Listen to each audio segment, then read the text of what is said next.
네, 그런 부분을 통해서 신약에서는 이 축도의 능력을 어떻게 이야기하고 있는지 설명 좀 부탁을 드리겠습니다.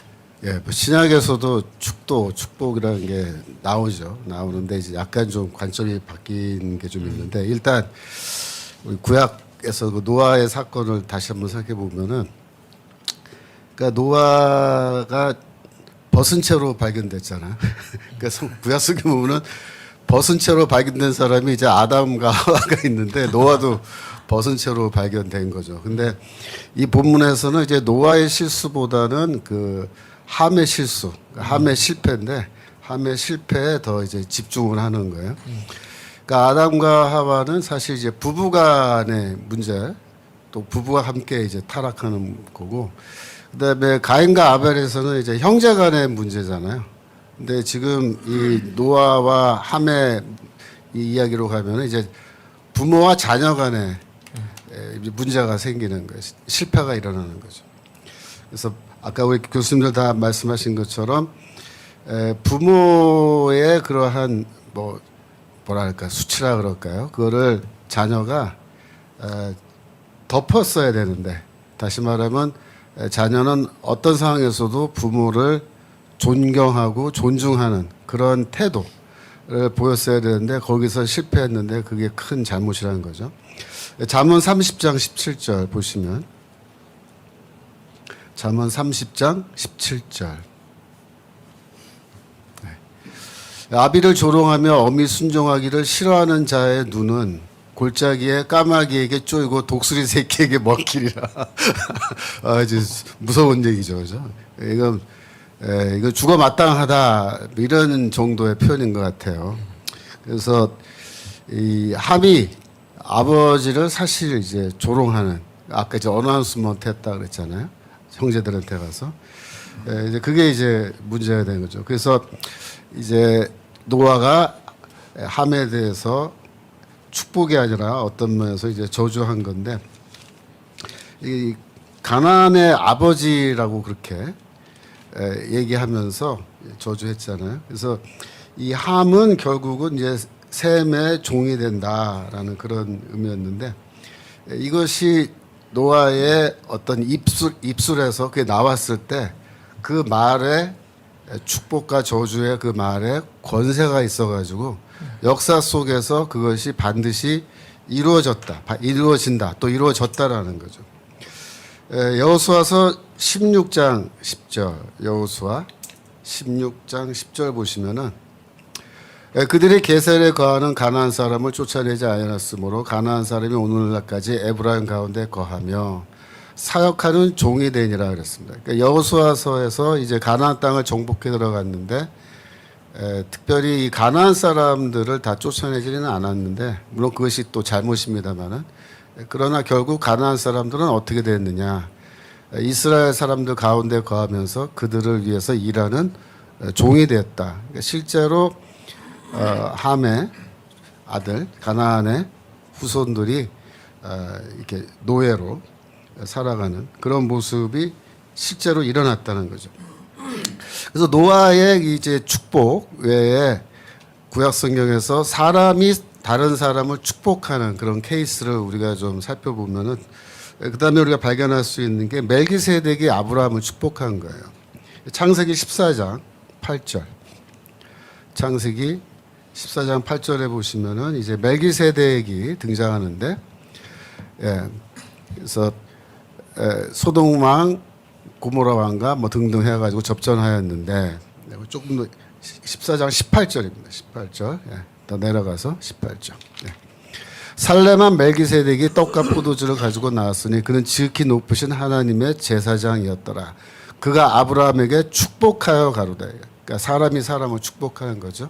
천지의 주제시여 지극히 높으신 하나님이여 부르면서 아브라함에게 복을 주옵소서라고 그렇게 이제 축복을 했습니다. 그래서 이 멜기세덱이 아브라함을 축복하고 이제 그 다음 절에 보시면은 너의 대적을 내 조상에 붙이신 지극히 높으신 하나님을 찬송할지로다 하며 아브라함이 그 얻은 것에서 10분의 1을 멜기세덱에게 주었다. 그래서 아브라함은 그 축복을 받고 11조를 이제 멜기세덱에 바치는 이러한 사건이 기록됐는데 그러면 정말로 이 멜기세덱의 축복이 아브라함에게 이루어졌느냐? 그래서 그걸 살펴보려면 그 다음 15장을 보면 돼요. 15장 5절.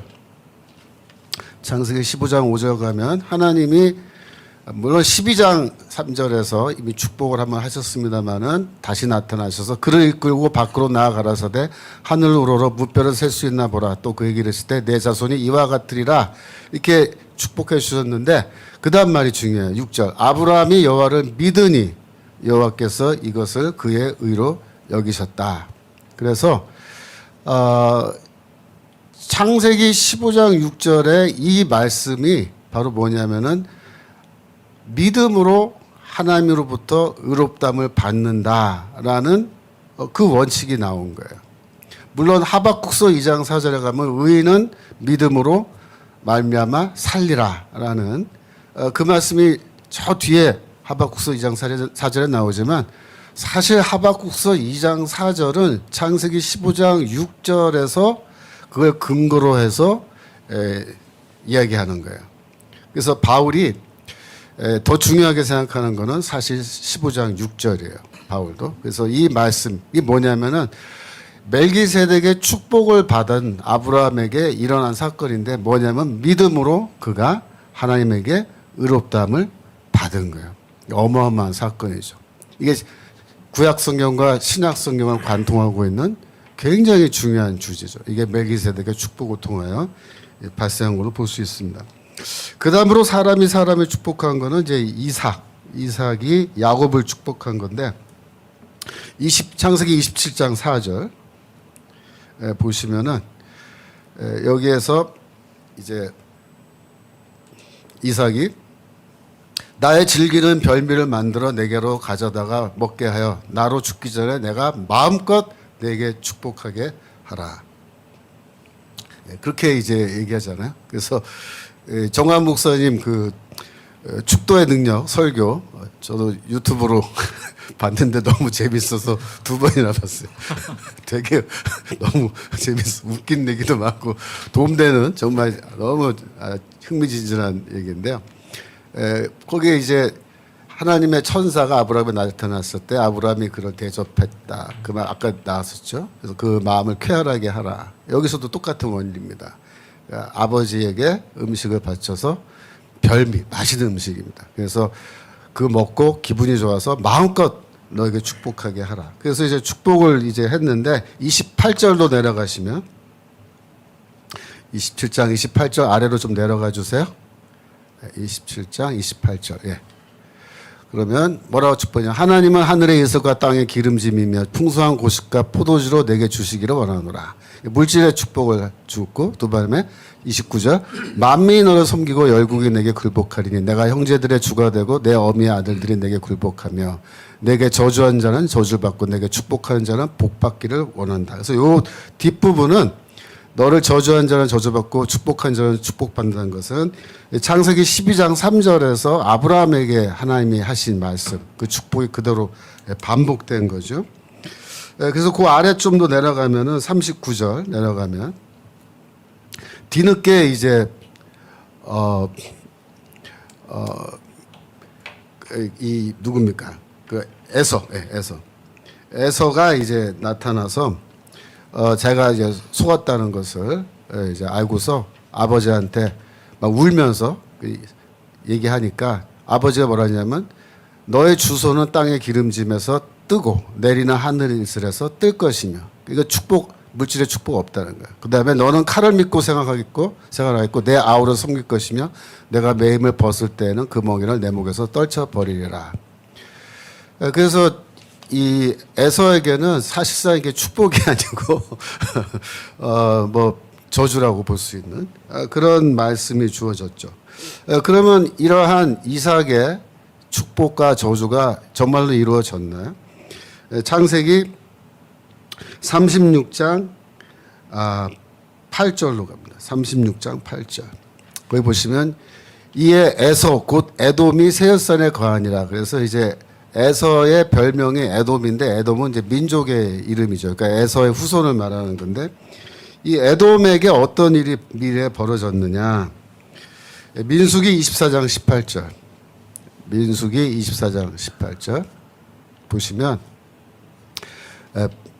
이거는 발람이라고 하는 이제 선지자가 이스라엘 축복하는 대목인데 그 원수 에돔은 그들의 산업이 되며 그죠? 이렇게 되어 있습니다. 그 원수 세일도 그들의 산업이 되고 그 동시에 이스라엘은 용감히 행동하리로다. 그렇게 정말로 이제 또 계속해서 말씀이 이어지는 거고 그다음에 오바댜는 저기 성경 말씀이 있죠. 오바댜 구약 성경 1장 17절 오바댜 1장 17절 보시면 오직 시온산에서 피할 자가 있으리니 그 산이 거룩할 것이요 야곱 족속은 야곱이 바로 에서의 형제죠. 야곱 족속은 자기 기업을 누릴 것이며 그 다음에 21절로 가시면 구원자들이 시온산에 올라가서 에서의 산을 심판하리니 나라가 여호와께 속하리라. 그래서 여기서도 에서의 산은 심판받는다. 그렇게 해서 계속해서 일관되어 있는 그러니까 이삭이 한 축복과 저주의 말씀이 구약 성경에 계속 이어지는 겁니다. 그다음에 야곱의 그 대목에서 볼게 히브리서 12장 16절 잠깐 보겠습니다. 히브리서 12장 16절 보시면 음행하는 자와 혹 한 그릇 식물을 위하여 장자의 명분을 판 에서와 같이 망령된 자가 있을까 두려워하라.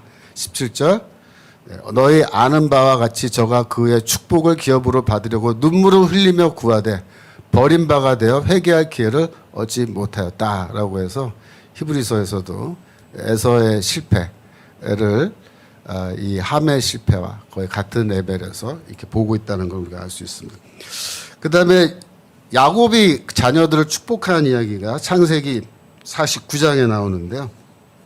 49장 1절만 잠깐 볼까요? 49장 1절. 야곱이 그 아들들을 불러 이르되 너희는 모이라 너희의 후일에 당할 일을 내가 너에게 이르리라. 그래서 이 야곱의 그 축복 기도가 결국 각 지파에서 미래에 일어날 일을 다 이제 예언하고 축복을 하는 건데 뭐 쭉 읽어보시면은 뭐 루벤 3절에 루벤아 나오죠. 너는 내 장자여. 근데 루벤하고 뭐 그 다음에 레위, 시몬 레위 등등 별로 좋은 말이 안 나와요. 근데 이제 좋은 말이 어디 나오냐면 8절로 가시면은 유다 지파.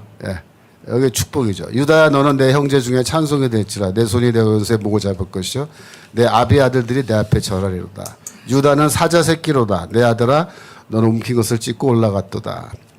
그래서 이 유다 지파에서는 왕이 나오죠. 그래서 왕은 뭐예요? 사자. 사자. 그래서 숫사자 같고 암사자 같다.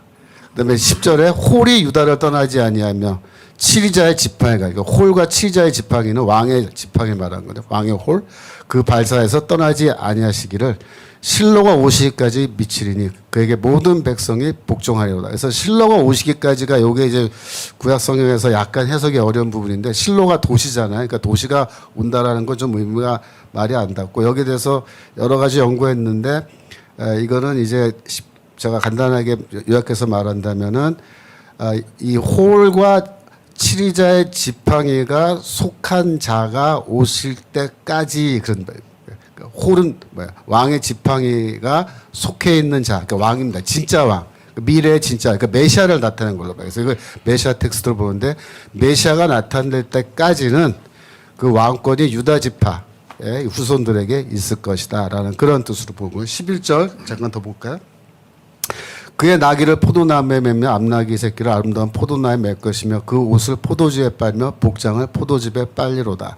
그 눈은 포도주로 인하여 붉겠고 그 이는 우유로 인하여 희리로다. 그래서 이거는 메시아의 나라의 상태를 보여주는 건데 포도주가 너무나 넘쳐 흘러가고 우유가 너무나 많아서 사람들이 그걸 너무나 많이 먹고 마시고 그래서 심지어 눈이 포도주로 인해서 붉어지고 이는 우유로 인해서 희진다. 그러니까 이거를 비유적으로 이해해야 돼요. 여러분 우유 많이 마신다고 이빨이 휘어지진 않아요.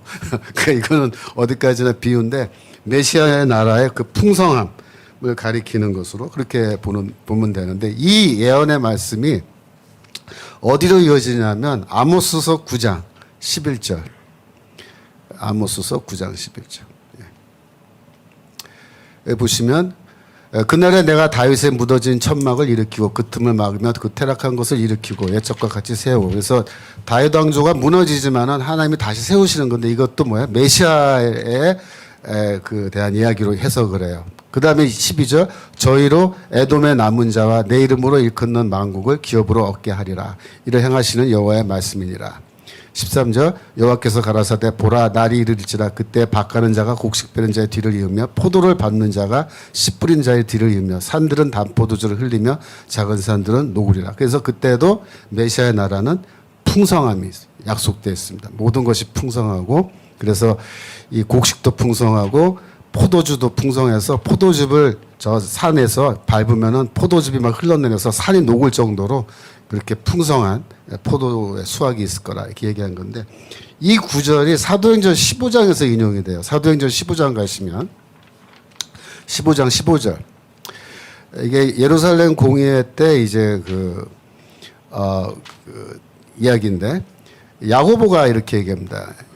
선지자들의 말씀이 이와 합하도다. 그러니까 이방인들에게 그 할례를 요구하는 것이 필요 없다. 그렇게 하지 않아도 된다라는 걸 지지하면서 16절에 이후에 내가 돌아와서 다윗의 무너진 장막을 다시 지으며 아모스서 9장에 있는 구절을 이렇게 인용하는 거예요. 그 태락한 것을 다시 지어 일으키리니 이는 그 남은 사람들과 내 이름으로 일컫는 모든 이방인으로 주를 찾게 하려 함이라.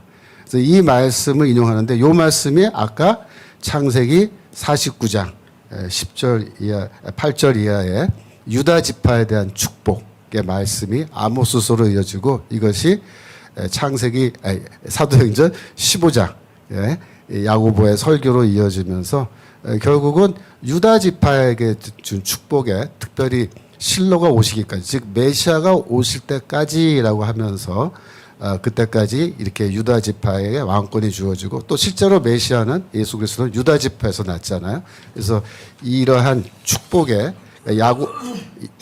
야곱이 한 축복의 그 흐름이 결국 예수 그리스도의 탄생과 그를 통해서 주어지는 구원. 그래서 예루살렘 공의에서 할례 필요 없다. 왜? 이방인들 내 이름으로 일컬음 받는 모든 이방인들도 믿음만으로 주를 찾을 수 있게끔 그렇게 하겠다라는 이 말씀으로 연결된다라는 걸 우리가 볼 수가 있습니다. 신약 성경에서 사람이 사람을 축복하는 말씀을 제가 좀 찾아보면 고린도전서 4장 12절 고린도전서 4장 12절 또 수고하여 친히 손으로 일을 하며 후욕을 당한 즉 축복하고 모욕을 당한 즉 축복한다 그런 말입니다. 그래서 이거는 누가복음 6장 28절 누가복음 6장 28절에서도 예수 그리스도께서 너희를 저주하는 자를 위하여 축복하며 너희를 모욕하는 자를 위하여 기도하라라고 이렇게 말씀하신 이 말씀에 근거해서 우리는 그 축복권을 갖고 있는데 우리의 그 축복권과 저주하는 이 능력을 함부로 사용하지 않는다는 거예요. 함부로 매우 신중하게 하는데 저주를 하는 데는 쓰지 않는다는 거예요. 구약에는 좀 저주가 많이 나왔잖아요. 근데 우리는 이거를 축복하는데 그래서 특별히 우리에게 해를 끼치고 우리를 모욕하는 한이 그런 사람들조차도 우리가 축복한다. 로마서 12장 14절 로마서 12장 14절에서도 너희를 핍박하는 자를 축복하라. 축복하고 저주하지 말라. 그렇게 가르치죠. 네, 바울이. 베드로전서 3장 9절 베드로전서 3장 9절 베드로도 뭐라고 가르칠까요? 악을 악으로 욕을 욕으로 갚지 말라. 도리어 복을 빌라. 이를 위하여 너희가 부르심을 입었다. 축복하기 위해서. 그래서 정광 목사님께서 우리가 갖고 있는 축복권을 서로 성도들을 위해서 축복하는 데 사용하고 교회를 축복하는 데 사용하고 또 대한민국을 축복하는 데 우리가 써야 된다. 그렇게 말씀하셨는데 이 축복권은 우리가 그렇게 쓰는 겁니다. 너희가 부르심을 입었으니 이는 복을 유업으로 받게 하려 하십니다. 그래서 예수한국 복음통일이라고 하는 그것도 역시 축복으로 우리가 그렇게 외칠 수 있는 그런 제목이 되는 거죠. 고린도전서 14장 16절 고린도전서 14장 16절에 보시면 예배 시간에 방언으로 이제 기도하지 말라 이렇게 말하면서 그렇지 아니하면 내가 영으로 축복할 때 무식한 처지에 있는 자가 내가 무슨 말하는지 알지 못하고 내 감사에 어찌 아멘하리요. 그래서 예배 시간에 성령으로 축복을 하는 거예요. 축복 기도를 하는 거예요. 그렇게 했을 때 교회 처음 나온, 교회 또 아직 나와서 세례 안 받은 사람을 말한 거예요. 무식한 처지에 있는 사람은 세례 받지 않은 그런 성도들 말한 건데, 그 사람들이 이해할 수 있으면 듣고서 아멘하고 응답한다, 이렇게 얘기하는 건데, 예배 시간에 이제 성령으로 서로 축복하는 기도를 해주는 그런 모습을 잠깐 우리에게 보여준 겁니다. 그래서 이거를 우리가 잘 이해를 해야 돼요. 그래서 우리가 축복의 그런 능력이 우리에게 있는데, 축복을 오늘 잘 해야 되는 거죠. 그다음에 바울의 그 편지에서 사실상 축복의 말씀은 어디서 많이 나오냐면은 편지 서두의 인사말에서 많이 나와요. 그래서 로마서 1장 7절, 로마서 1장 7절 보시면 거기에 로마에서 하나님의 사랑하심을 입고 성도로 부르심을 입은 모든 자에게 하나님 우리 아버지와 주 예수 그리스도를 쫓아 은혜와 평강이 있기를 원하노라. 그래서 은혜와 평강이 있으라라고 하는 이러한 인사말을 바울이 거의 모든 편지에서 빠짐없이 합니다. 그래서 바울의 그 축복 기도문이 은혜와 평강이라는 두 개의 단어로 압축되어 있는 그런 건데요. 이 원래 헬라인들의 그 문화권에서는요, 편지를 쓸 때 편지에서 인사말을 하는 법이 정해져 있었어요. 근데 그 인사말이 뭐냐면은 헬라어로 카이레인이라는 말이에요. 카이레인이란 말은 카이로라는 동사의 부정사용인데, 카이로는 기뻐하다라는 뜻이에요, 원래. 그래서 카이로의 부정사용인 카이레인을 사용해서 편지에서 인사말해요. 그때 이제 카이레는 기뻐하다라는 뜻보다 그냥 무난한다, 잘 있었냐, 그런 뜻으로 사용되는 겁니다. 이 예를 우리가 어디서 볼 수 있냐면 사도행전 15장 23절. 사도행전 15장 23절. 예루살렘 공의회 끝난 다음에 예루살렘 교회가 이방인 교회에게 편지를 보냈는데, 편지 시작문이 이래요. 사도와 장로된 형제들은, 이게 발신자예요, 보낸 사람. 안디옥과 수리아와 길리기아에 있는 이방의 형제들에게, 요게 수신자를 말하는 거예요. 그래서 편지는 항상 발신자, 수신자를 순서대로 쓰고, 그 다음에 무난하노라라는 인사말 하잖아요. 요게 헬라어로 카이레인입니다. 이게 원래 헬라인들이 이렇게 편지 쓸 때 내 이름 쓰고 받는 사람 이름 쓰고 카이레인, 그리고 본문을 쓰는 거예요. 또 다른 예가 사도행전 23장 26절. 사도행전 23장 26절. 글라우디오 루시아는, 이게 보낸 사람이에요. 총독 벨리스 가카에게, 이게 받는 사람 이름이죠. 그죠? 그 다음에 무난하노이다. 이게 뭐예요? 헬라어로 카이레인이에요. 근데 바울이 편지를 쓸 때, 그러면 내가, 바울이 누구누구, 로마 교인들에게, 성도들에게, 그 다음에 카이레인, 이렇게 인사를 하느냐? 그렇게 안 해요. 이게 굉장히 특이한 겁니다. 원래 헬라의 편지 문화에서는 100% 카이레인으로 인사말을 하게 되어 있는 거예요. 근데 바울은 그러한 헬라 문화를 쉽게 말하면 쓰지 않고 자기만의 독특한 편지의 인사말을 만들어서 그걸로 축복을 해버려요. 어떤 인사말 쓰냐면 은혜와 평강이라고 하는 인사말 쓰는 거예요. 아주 일관되게 그 말만 써요. 그 인사말만. 그러면 왜 은혜와 평강이라는 말로 이렇게 인사를 하느냐? 요 두 단어가 예수 그리스도의 복음을 표현하는 가장 간단한 핵심 키워드이기 때문에 그래요. 그래서 은혜는 뭐예요? 말 그대로 로마서 3장 24절. 로마서 3장 24절. 이 복음이라는 거는 뭐냐? 그리스도 예수 안에 있는 구속으로 말미암아 하나님의 은혜로 값없이 의롭다 하심을 얻는 것. 이거라는 거예요. 그래서 은혜로라는 말과 값없이라는 말이 똑같은 말인데 두 번 반복해서 쓰는데, 이 하나는 뭐냐면 도레안이라는 단어예요. 도레안이라는 단어는 뭐냐면 선물을 말해요. 선물. 그러니까 하나님의 은혜로, 그 말은 뭐야? 선물로, 값없이. 그죠? 선물은 값없이 받잖아요. 그래서 이 하나님의 구원은 예수 그리스도를 통해서 우리에게 선물로 주어졌다. 요 개념을 압축한 게 뭐야? 은혜라며, 은혜. 우리의 행위가 아니고 은혜로. 선물로 하나님이 우리에게 주신 거예요. 두 번째, 평강. 평강은 뭐냐면은, 로마서 5장 10절. 로마서 5장 10절. 곧 우리가 원수 되었을 때 그 아들의 죽으심으로 말미암아 하나님으로 더불어 화목되었은즉 화목된 자로서 더욱 그의 살으심으로 인하여 구원을 얻을 것이니라. 그래서 하나님과 인간 간의 관계는 뭐냐? 원수 관계였다는 거예요. 왜? 우리 죄 때문에. 우리 죄 때문에. 원수 관계였는데 그리스도의 죽으심, 아들의 죽으심으로 말미암아 우리가 하나님과 화목됐다는 말은 쉽게 말하면 평화의 관계로 들어가겠다. 이러면 평화의. 그래서 이 바울이 전하는 복음을 두 개의 단어로 요약한 게 은혜와 평강인데, 이 말을 사용해서 항상 편지 앞부분에서 축복을 하고 편지를 시작하는 겁니다. 고린도후서 13장 13절. 여러분이 잘 아시는 축복 기도문인데 주 예수 그리스도의 뭐예요? 은혜와 그죠? 하나님의 사랑과, 여기서 이제 평강 대신에 사랑을 쓴 거예요. 하나님의 사랑. 평강은 뭐냐면 아들의 죽으심으로 우리가 얻게 된 그 결과를 말한 거거든요. 근데 왜 아들을 줬냐? 사랑으로 우리 사랑하셔 주셨다. 근데 성령의 교통하심. 교통하심은 헬라어로 코이노니아인데 교제, 사귐, 아주 가깝게 지내는 걸 말하는 거예요. 성령과 더불어서 함께 더불어 살아가는 삶. 너희 무리와 함께 있을지다. 이렇게 해서 이게 복음의 핵심을 나타낸 거거든요. 그래서 이 기도문을, 이 축도문을 그래서 모든 교회에서 목사님들이 예배 마지막 부분에 축도 시간에 사용하고 있는 겁니다.